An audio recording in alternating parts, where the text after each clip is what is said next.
এবং মৌলানা সাদ কান্ধলভি আজকের যুগে তাবলিগ জামাতের আমির মৌলানা সাদ কান্ধলভি আমিরের নামে যত হাদিস আছে সব হাদিসকে নিজের শানে লাগিয়ে দিয়েছে।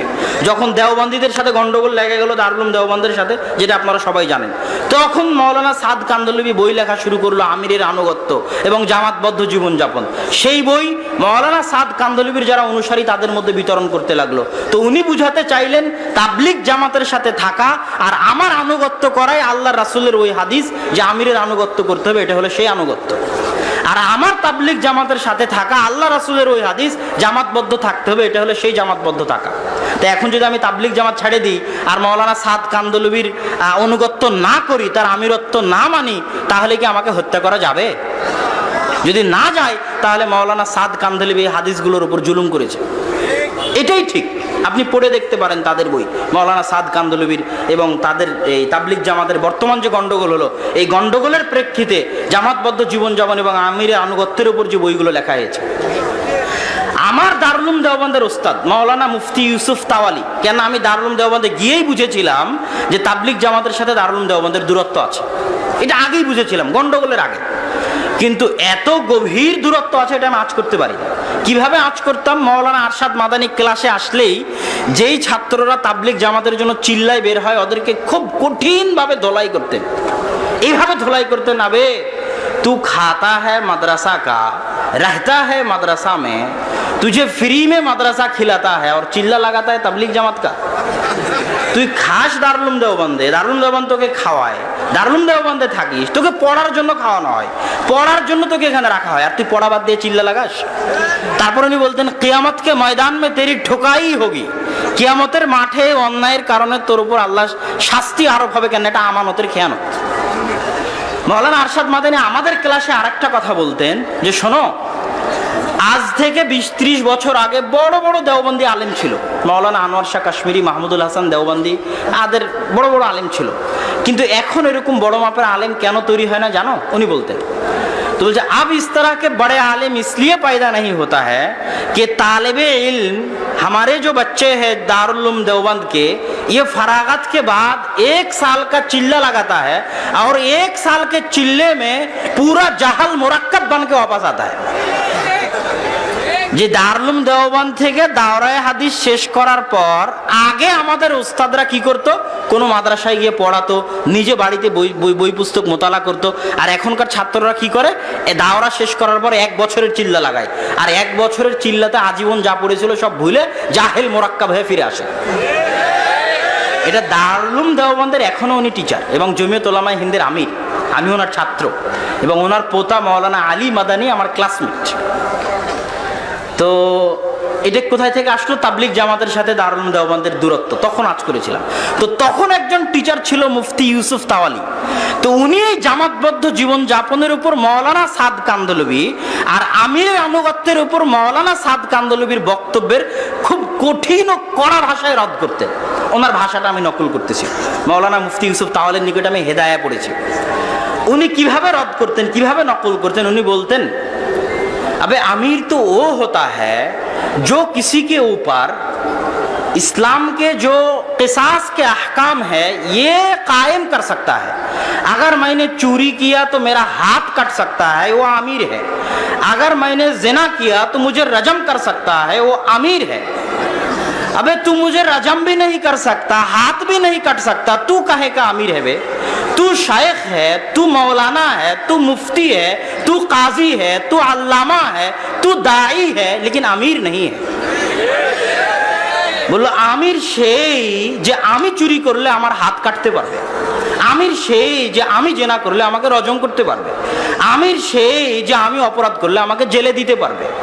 কিন্তু যে আমার হাত কাটতে পারবে না, আমার উপর কিসাস বাস্তবায়ন করতে পারবে না, আমাকে জেলে দিতে পারবে না, সে আলেম হতে পারে, আল্লামা হতে পারে, মুফতি হতে পারে, শায়েখ হতে পারে, মাওলানা হতে পারে, শাইখুল হাদিস হতে পারে, সব কিছু হতে পারে, কিন্তু আমির হতে পারে না। এটা মুফতি ইউসুফ তাওয়ালির মন্তব্য আমি নকল করতেছি। উনি তাবলিগ জামাতের আমির নামে যে মৌলানা সাদ কান্ধলভি আছে তার বিরুদ্ধে উনি এই বক্তব্য দিচ্ছিলেন দারুল উলুম দেওবন্দের ক্লাসে, যখন আমরা তার নিকটে হেদায়া পড়ি তখনকার কথা। তো এই আলোচনা থেকে আমি যেটা স্পষ্ট করতে চাচ্ছি সেটা হচ্ছে, জামাতবদ্ধ জীবনযাপনের নামে আহলে হাদিসদের মধ্যে যেন বিভেদ তৈরি করার চেষ্টা না করা হয়। জামাতবদ্ধ জীবনযাপন আসলে কোনটা? জামাতবদ্ধ জীবনযাপনের দুইটা ব্যাখ্যা আমি আমার বহু বক্তব্যে দিই। তার মধ্যে একটা ব্যাখ্যা আমি নিজে বুঝেছি, কিন্তু আমি নিজে বুঝার পরেও দেখেছি মাওলানা আব্দুল্লাহ জাহাঙ্গীর রাহেমাহুল্লাহ এই ব্যাখ্যাই বুঝেছেন। তো আল্লাহ সুবহানাহু ওয়া তাআলাকে তাকে জাযায়ে খায়ের দান করুক যে তিনি এই ব্যাখ্যা বুঝতে পেরেছেন। আর আমি আল্লাহর শুকরিয়া আদায় করি যে কারো অনুসরণ ছাড়াই আমি নিজে নিজেই এই ব্যাখ্যা বুঝতে পেরেছিলাম, এই জন্য আল্লাহর শুকরিয়া আদায় করি। আলহামদুলিল্লাহ, আল্লাহ যেন আমার জ্ঞানে বরকত দান করে, আল্লাহুম্মা আমিন। আপনাদের নিকটে দোয়া চাই, দোয়ার দরখাস্ত। তো জামাতবদ্ধ জীবনযাপন বলতে দুটো জিনিস বুঝায়। এক, আবু বকর রাদিয়াল্লাহু তাআলা আনহু বললেন, যারা যাকাত দিবে না ওদের বিরুদ্ধে যুদ্ধ করব, লা নুকাতিলান্নাহুম। ওমর রাদিয়াল্লাহু তাআলা আনহু বলছে যে আশহাদু আল্লা ইলাহা ইল্লাল্লাহ ওয়া আশহাদু আন্না মুহাম্মাদার রাসূলুল্লাহ বলেছে, তাকে আপনি কেমনে হত্যা করবেন? ও তো মুসলমান, ওর রক্ত তো হারাম। তখন আবু বকর রাদিয়াল্লাহু তাআলা আনহু বলছেন, শোনো ওমর, লাউ মানাউনি কালানি ওয়াদুনা ইলা রাসূলিল্লাহ, আমি তো ওদের বিরুদ্ধে যুদ্ধ করবই করব যারা যাকাত দিবে না, ওদের বিরুদ্ধেও যুদ্ধ করব যারা যাকাত দিতে আসবে। কিন্তু আল্লাহ রাসূলের যুগে উট দিতে এসে উটের সাথে দড়ি দিত, আমার যুগে উট দিবে দড়ি দিবে না। যারা আল্লাহ রাসূলের যুগে খেজুর দিতে এসে খেজুরের সাথে বস্তা দিত, আমার যুগে খেজুর ঢেলে দিয়ে বস্তা উঠিয়ে নিয়ে চলে যাবে। ওই বস্তা ওই দড়ির জন্য পর্যন্ত যুদ্ধ করব, হয় মরবো না হয় মারবো। তা আবু বকর রাদিয়াল্লাহু তাআলা মুসলমানদের বিরুদ্ধে কেন যুদ্ধ করবেন, যাদেরকে ওমর রাদিয়াল্লাহু তাআলা মুসলমান বলছে? কেন? এরা সব জামাত থেকে বের হয়ে গেছে। বুঝতে পেরেছেন কি? এরা সব কি থেকে বের হয়ে গেছে? জামাত থেকে বের হয়ে গেছে। কেন? আল্লাহ রাসূল বলেছে মুফারিকুল জামাত, যে জামাত থেকে বের হয়ে যাও, ওকে হত্যা করো। তো যে ইসলামী খেলাফতের খলিফা, ওর যে কোনো নির্দেশ, যে নির্দেশ কোরআন হাদিসের বিরোধী নয়, এমন কোন নির্দেশ যেটা কোরআন হাদিসের বিরোধী নয়, ইসলামিক খেলাফতের খলিফার এমন কোন নির্দেশ যেটা কোরআন হাদিসের বিরোধী নয়, ওটা অমান্য করা মানেই জামাত থেকে বের হয়ে যাওয়া। পড়ে দেখেন সহিহ মুসলিমের কিতাবুল ইমারাহ, ইমারাত অধ্যায়, আশ্চর্য হয়ে যাবেন। কেউ পড়েও না, কেউ বলেও না। বললে মানুষ বলবে যে এরা সব সরকারের পাচাটা গোলাম। কিতাবুল ইমারার যদি অনুবাদ করা হয়, মানুষকে শোনানো হয়, তো মানুষ কি বলবে? এরা পেট্রো ডলার খাওয়া সরকারের গোলাম। কিন্তু কিতাবুল ইমারাহ এর হাদিসগুলো ব্যতিক্রম হাদিস। এগুলো সব ইসলামিক খেলাফতের যিনি খলিফা, রাষ্ট্রনেতা যিনি, তার আনুগত্যের কথা ইসলামে খুব কড়া এবং কঠোরভাবে বলা আছে। মেরে পিঠের ছাল তুলে দিলেও আনুগত্য করতে হবে, এত কঠিনভাবে বলা আছে। হাবশি গোলাম যদি নেতা হয়ে যায়, আনুগত্য করতে হবে। কেননা ইসলাম রাষ্ট্রীয় শৃঙ্খলা বিশ্বাস করে। আজকে বাংলাদেশে, কথার কথা, আপনি বাংলাদেশে আছেন, আপনি সিরিয়ার সাথে তুলনা করেন, আপনি লিবিয়ার সাথে তুলনা করেন।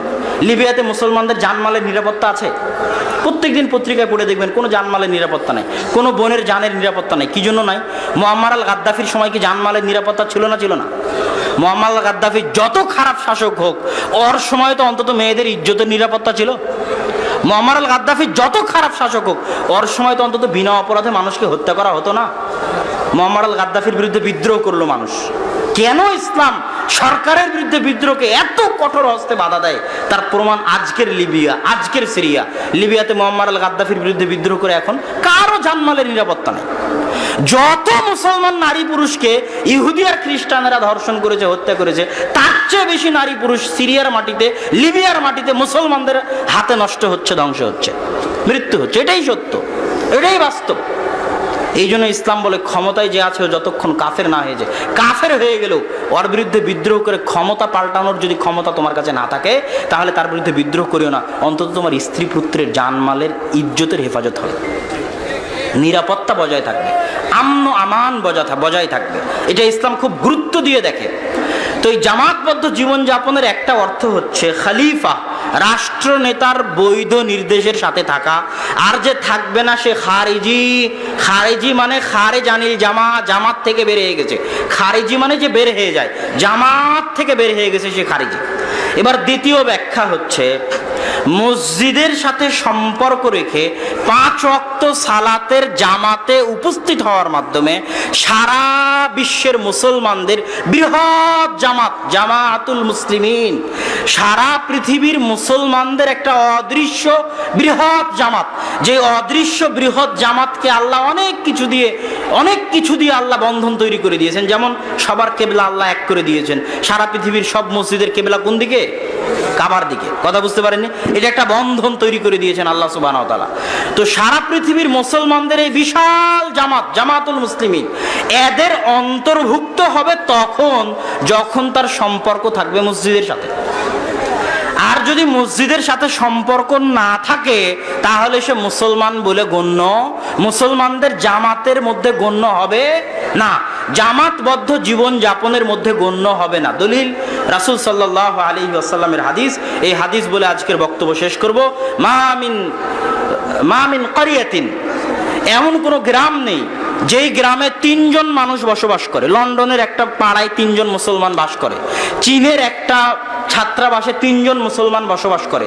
এমন কোনো অঞ্চল নাই, আফ্রিকার জঙ্গলে 3 জন মুসলমান বসবাস করে, যেখানে 3 জন মুসলমান বসবাস করে আর তারা আজান দিয়ে, ইকামত দিয়ে 5 ওয়াক্ত সালাতের জামাত কায়েম করে না। ইল্লাস্তাহওয়াযা আলাইহিমুশ শয়তান, শয়তান তাদের উপর আক্রমণ করে। কেন জানো? পালবিহীন ভেড়ার উপর বাঘ যেভাবে আক্রমণ করে, জামাতবিহীন মানুষের উপর শয়তান সেভাবে আক্রমণ করে। আবার শুনেন, পালবিহীন ভেড়ার উপর শয়তান যেভাবে আক্রমণ করে, জামাতবিহীন মুসলমানের উপর শয়তান সেভাবে আক্রমণ করে। তো এই জামাতবিহীন মুসলমান কোনটা বলেন তো? যে 5 ওয়াক্ত সালাতের জামাতে, এই যে হাদিসের মধ্যে আল্লাহ রাসূল বলে দিলেন যে 3 জন মুসলমান যদি থাকে তবু আজান একামত দিয়ে কি কায়েম করতে হবে? জামাত কায়েম করতে হবে। আর এই জামাত কায়েমের মাধ্যমে সে সারা পৃথিবীর বৃহত্তম মুসলমানদের জামাতের সাথে জামাতবদ্ধ জীবন যাপনের অন্তর্ভুক্ত বলে গণ্য হবে। অতএব যেখানেই থাকেন মসজিদের সাথে সম্পর্ক রক্ষা করে চলতে হবে। মসজিদে 5 ওয়াক্ত সালাতে হাজিরা দিতে হবে, না হলে আপনি মুসলমানদের জামাতের জামাতবদ্ধ জীবন থেকে বহিষ্কৃত বলে গণ্য হবেন। আল্লাহ সুবহানাহু ওয়া তাআলা আমাদেরকে উক্ত বক্তব্যের উপর বুঝার এবং আমল করার তৌফিক দান করুক। আল্লাহুম্মা আমিন। বক্তব্যের শেষে আপনারা আজকে এখান থেকে যাওয়ার সময় মাসিকালে ইতিসাম নিয়ে যাবেন। আর 4-5 মার্চ সালাফি কনফারেন্স মনে থাকবে আপনাদের দাওয়াত থাকলো, ইনশাআল্লাহ উপস্থিত হবেন। যদি আল্লাহ সুবহানাহু ওয়া তাআলা কবুল করে, তৌফিক দেয়, আপনাদের সাথে সেখানে দেখা হবে ইনশাআল্লাহ। ওয়া আখিরু দাওয়ানা আনিল হামদুলিল্লাহি রাব্বিল আলামিন। আসসালামু আলাইকুম ওয়া রাহমাতুল্লাহ।